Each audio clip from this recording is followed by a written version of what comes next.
राजस्थान में विधानसभा चुनाव से ठीक पहले अगले महीने गहलोत सरकार के मंत्रिमंडल का विस्तार किया जा सकता है। प्रदेश के सियासी गलियारों में मंत्रिमंडल विस्तार को लेकर चर्चा तेज हो गई है। चर्चा है कि विधानसभा चुनाव के मद्देनजर पार्टी के प्रदेश अध्यक्ष को भी बदला जा सकता है। राजस्थान में इसी साल के अंत में विधानसभा चुनाव होना है। ऐसे में गहलोत सरकार के अंतिम मंत्रिमंडल विस्तार को लेकर चर्चा तेज हो चुकी है। माना जा रहा है कि मंत्रिमंडल विस्तार में कुछ मंत्रियों को संगठन में शामिल किया जाएगा।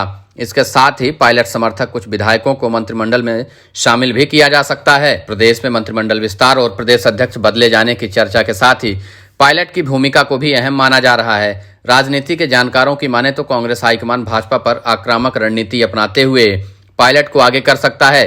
पार्टी सूत्रों के मुताबिक कांग्रेस सचिन पायलट को प्रदेश अध्यक्ष बनाकर उनके समर्थित कुछ विधायकों को मंत्रिमंडल में शामिल किया जा सकता है।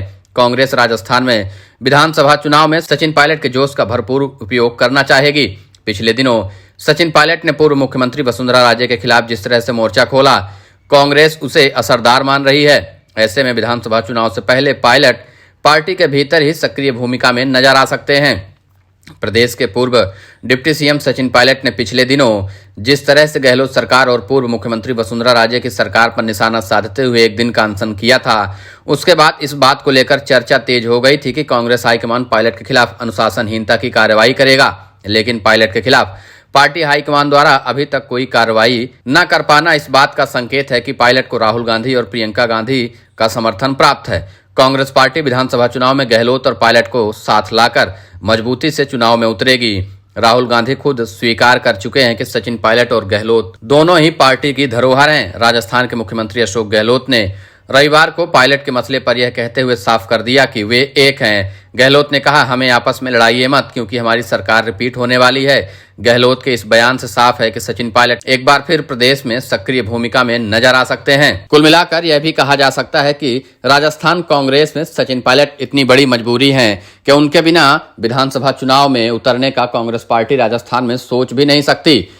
कांग्रेस हाईकमान भी बखूबी इस बात को जानता है और कराए गए सारे सर्वे में भी यह रिपोर्ट निकल कर आई है कि अगर सचिन पायलट को अनुशासनहीनता का नोटिस दिया जाता है और इससे नाराज होकर पायलट अगर कांग्रेस पार्टी से दूरी बनाते हैं या अपनी पार्टी बनाकर चुनावी मैदान में उतरते हैं तो नुकसान कांग्रेस का ही होना है।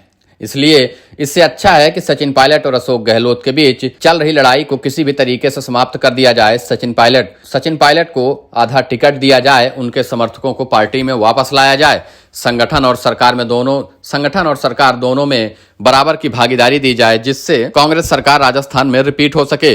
गहलोत का भरपूर प्रयास रहेगा कि सचिन पायलट को साथ लेकर चलें, लेकिन उन्हें सरकार और संगठन में कोई जगह ना मिले। कांग्रेस हाईकमान से लगातार यह दबाव बनाने का प्रयास गहलोत करते हैं कि सचिन पायलट को साथ तो रखना है लेकिन सरकार और संगठन में कोई जगह नहीं देना है। पिछले 1.5 सालों में गहलोत कई बार प्रयास भी कर चुके हैं। पिछले साल सितंबर में हुई विधायक दल की बैठक से पहले ही गहलोत और उनके समर्थक विधायकों ने पार्टी के खिलाफ बगावत कर दी, जिसकी वजह से सचिन पायलट मुख्यमंत्री तो नहीं बन पाए। लेकिन 2023 के चुनावों में कांग्रेस पार्टी को इस बात का एहसास है कि अगर सचिन पायलट ने थोड़ी सी भी नाराजगी दिखाई तो कांग्रेस पार्टी राजस्थान में गर्त में मिल जाएगी। उसे 50 सीट भी हासिल नहीं होने वाली है।